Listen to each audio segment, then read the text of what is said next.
नमस्कार भक्तों, स्वागत है हमारे इस चैनल अनमोल विचार टिप्स पर। भक्तों, वीडियो शुरू होने से पहले कमेंट बॉक्स में माता रानी का नाम अवश्य लिखें। नवरात्रि पर 5 गलतियां भूलकर भी नहीं करना चाहिए। साथ में उन्होंने बताया है कि नवरात्रि के कन्या पूजन के समय एक कन्याओं को एक खास चीज जरूर खिला देना चाहिए, जिससे कि घर में कभी भी अंदर वस्त्र की कमी नहीं होती। भक्ति आप सभी को हम बता दें कि नमस्कार दोस्तों, 2025 में अष्टमी नवमी कब है और कन्या पूजन कब कराया जाएगा। साथ में भक्तों, हम आपको यह भी बताएंगे कि नवरात्रि कन्या पूजन के समय 5 गलतियां भूल कर भी नहीं करना चाहिए, नहीं तो पूरा जीवन ही बर्बाद हो जाता है और जीवन में समस्याएं आने लगते हैं। भक्तों, साथ में हम आपको यह भी बताएंगे कि कन्या पूजन के समय कन्याओं को एक खास चीज जरूर खिला देना चाहिए और खुद भी जरूर खा लेना चाहिए। अगर आप ऐसा करती हैं तो आपके घर में कभी आंगन वस्त्र की कमी नहीं होती। हमेशा ही माता लक्ष्मी का असीम आशीर्वाद बना रहता है, माता दुर्गा का आशीर्वाद बना रहता है, हर मनोकामना इच्छा पूरी होती है। भक्तों, सभी जानकारी हम आपको बड़ी बड़ी से बताते हुए चलेंगे, इसीलिए कमेंट बॉक्स में अभी लिख दीजिए जय माता दुर्गा। भक्तों, हमारा काम है सलाह देने का, हम तो सिर्फ सलाह ही दे सकते हैं। मन लगे तो अच्छा रहेगा, आपका जीवन ही बदल जाएगा, पर वीडियो को छोड़ दोगे तो आपको ही लाभ तो नहीं होगा, पर नुकसान जरूर हो जाएगा, क्योंकि माता दुर्गा की वीडियो है और दुर्गा माता की वीडियो को कभी भी बीच में छोड़कर नहीं जाना चाहिए। भक्तों, चलिए आप सभी को हम बता दें कि यह भक्तों नवरात्रि का महापर्व 9 देवी अर्थात 9 कन्याओं को समर्पित है। कन्या पूजन करने से हमारी समस्त पीड़ा दूर होती है, दुख दर्द दूर होते हैं, हर कष्ट दूर होते हैं, गृह क्लेश हमारे जीवन से हमेशा के लिए दूर हो जाते हैं। यहां तक कि पितृदोष, राहु दोष, मंगल दोष, काल सर्प दोष, मात्र कन्या पूजन से क्षण से पीड़ित व्यक्ति को राहत मिलती है, सुकून मिलता है, घर में खुशियां आती हैं तथा अकाल मृत्यु घर में कभी नहीं होती। दोस्तों, आपको बता दें, इस बार माता रानी पालकी की सवारी पर पृथ्वी लोक पर आ चुकी है और भक्तों के कष्टों को दूर करेंगे। जब जब माता रानी पालकी पर सवार होकर आती है, तब तब धरती पर फूल खिलते हैं और वर्षा होती है तथा हरियाली की उत्पत्ति होती है और जीवन सुगम हो जाता है। किसान के घर में साक्षात मां जगदम्बा जगत मां का आगमन होता है। 2025 की शारदीय नवरात्रि में अष्टमी तिथि 30 सितंबर मंगलवार को है और नवमी तिथि 1 अक्टूबर बुधवार को है। अष्टमी तिथि 29 सितंबर शाम 4:31 शुरू होकर 30 सितंबर शाम 6:06 समाप्त होगी। इस दिन कन्या पूजन के लिए शुभ मुहूर्त सुबह 5:01 से 6:13, दूसरा मुहूर्त 10:41 से 12:11 और अभिजीत मुहूर्त 11:47 से 12:35 तक है। राहु काल 3 बजे से 4:30 तक रहेगा। नवमी तिथि 30 सितंबर शाम 6:06 शुरू होकर 1 अक्टूबर शाम 7:01 समाप्त होगी।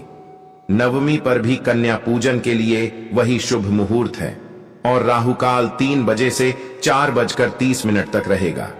इन मुहूर्तों में पूजन और हवन करना अत्यंत शुभ है। शास्त्रों में 9 दिनों के नवरात्रि को बहुत ही शुभ और मंगलकारी माना जाता है और वही 8 दिनों के नवरात्रि को अच्छा नहीं माना जाता है। ऐसे में 10 दिनों के नवरात्रि बहुत ही शुभ मानी गई हैं। भक्तों, शास्त्रों के अनुसार नवरात्रि के दिनों में माता रानी का पूजन करने से, कन्या पूजन करने से मां अभय वरदान प्रदान करती है। कुंडली में जो कष्ट होते हैं उन्हें ठीक कर देती है। श्रीधर की तरह ही सच्चे हृदय वाले व्यक्ति के सभी कष्टों का निवारण मां शीघ्र ही करती है। मां की उपासना से विनम्रता का विकास होता है, सभी कष्ट, दरिद्रता, दुख, कष्ट नष्ट हो जाते हैं। नवरात्रि में माता रानी का व्रत और पूजन किया जाता है, लेकिन नवरात्रि के दौरान सबसे ज्यादा महत्व होता है कन्या पूजन। दोस्तों, कन्या रानी जो होती है फूल की पंखुड़ियों की तरह नाजुक होती है। कन्या पूजन सर्वोपरि है, श्रेष्ठ है। कन्या के रूप में स्वयं जगदम्बा देवी माता वैष्णव 9 देवियां अर्थात समस्त ब्रह्मांड इनके शरीर के कण कण में वास करते हैं। बहुत कम लोग जानते हैं 33 कोटि देवी देवताओं का वास होता है। कन्याओं के मस्तक पर कन्या चाहे छोटी हो चाहे बड़ी हो, वह सदैव पूजनीय है, मां के समान मानी जाती है। भक्तों, माना जाता है व्रत और उपासना से माता रानी इतना प्रसन्न नहीं होती है जितना कि कन्या पूजन से होती है। नवरात्रि में छोटी छोटी कन्याओं को माता रानी का स्वरूप माना जाता है। कन्याओं को भोग लगाया जाता है, उन्हें प्रसन्न किया जाता है और बदले में आशीर्वाद मांगा जाता है। कन्याओं को खुश करने के लिए गिफ्ट आदि उपहार वगैरह दिए जाते हैं। माना जाता है अगर कन्याओं को कोई भेंट दी जाए और वह उसे खुशी खुशी स्वीकार कर ले तो इसका मतलब है माता रानी अर्थात माता वैष्णव ने वह भेंट स्वीकार कर ली। जिन पर कन्याएं प्रसन्न होती हैं तो समझो उन्हें माता रानी का आशीर्वाद मिल गया और माता रानी की कृपा से उन्हें मुंह मांगा वरदान प्राप्त होता है। कन्या पूजन कोई मामूली पूजन नहीं होता। समस्त ब्रह्मांड में जो पूजा होती है उनसे बढ़कर कन्या पूजन को माना जाता है। 10 बार गंगा स्नान करने से और 100 बार यज्ञ करने से तथा 1000 बार यात्रा करने से जो पुण्य मिलता है वह मात्र एक बार कन्या पूजन करने से करोड़ों गुना भक्त को मिल जाता है, प्राप्त हो जाता है। दोस्तों, इसीलिए कहा जाता है कि कन्याओं को सताना नहीं चाहिए, इससे समस्त ब्रह्मांड हिल जाता है। कन्याओं की जितनी सेवा की जाए कम ही होती है। कन्याएं कोई मामूली नहीं होती। कन्या के रूप में स्वयं उनके मस्तक पर विराजमान होकर स्वयं देवी चलकर आपके घर तक आती है। नवरात्रि में 2 साल से लेकर 10 साल तक की कन्या का पूजन होना चाहिए।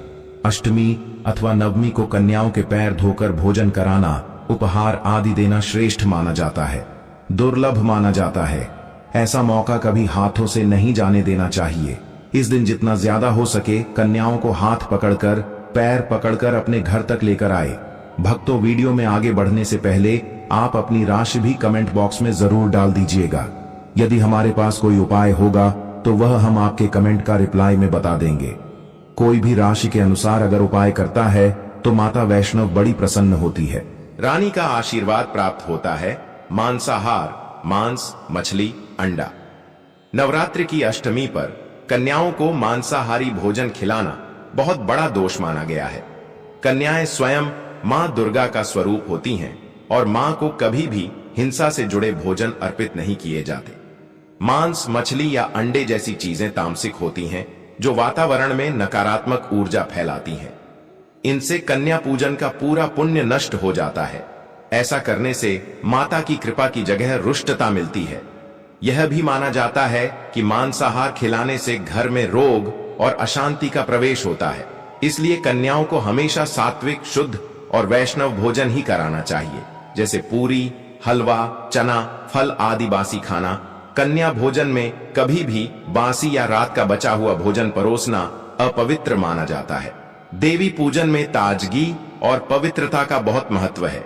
बासी भोजन में प्राण शक्ति नहीं होती, बल्कि उसमें नकारात्मकता और बैक्टीरिया पैदा हो जाते हैं।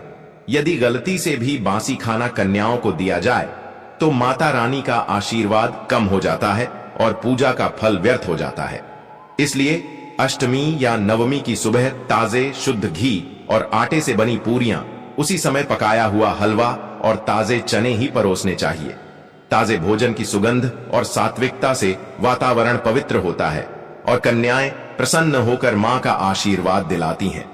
प्याज और लहसुन, कन्याओं को भोजन में प्याज और लहसुन नहीं देना चाहिए। शास्त्रों में इसे राजसिक और तामसिक बताया गया है, जो मन और आत्मा की शुद्धि को कम कर देता है। नवरात्रि में की जाने वाली पूजा पूरी तरह सात्विक होती है, जिसमें लहसुन, प्याज जैसे तत्व अशुद्ध माने जाते हैं। कन्याएं देवी का स्वरूप हैं और उन्हें ऐसा भोजन खिलाना जिसमें प्याज, लहसुन हो, सीधे तौर पर माता को अशुद्ध भोजन अर्पित करने के समान है। ऐसा करने से पुण्य की जगह पाप लगता है और घर की शांति व समृद्धि पर भी असर पड़ता है। इसलिए कन्या पूजन में केवल सात्विक व्यंजन ही बनाने चाहिए, जो पूरी तरह से शुद्ध और मां को प्रिय हों। तीखा और मसालेदार भोजन, कन्याओं को अधिक मिर्च मसाले वाला अत्यधिक तीखा भोजन खिलाना भी वर्जित है। नवरात्रि में किया जाने वाला कन्या पूजन एक आध्यात्मिक अनुष्ठान है, जिसका उद्देश्य कन्याओं को प्रसन्न करके माता की कृपा पाना होता है। यदि भोजन बहुत तीखा या मसालेदार होगा तो वह स्वास्थ्य के लिए भी हानिकारक हो सकता है और सात्विकता भी भंग हो जाती है। देवी का स्वरूप मानी जाने वाली कन्याओं को ऐसा भोजन पचाना कठिन होता है और इससे शारीरिक असुविधा भी हो सकती है।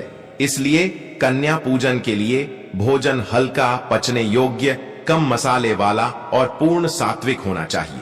हलवा, पूरी, काले चने और फल इसका श्रेष्ठ उदाहरण है, पैकेट वाला या जंक फूड। तो दोस्तों, वीडियो ज्यादा लंबा नहीं करेंगे, वीडियो को यही समाप्त कर देते हैं। जाते जाते एक प्यारा सा कमेंट जरूर कर देना। हर हर महादेव, जय शिव शंभू।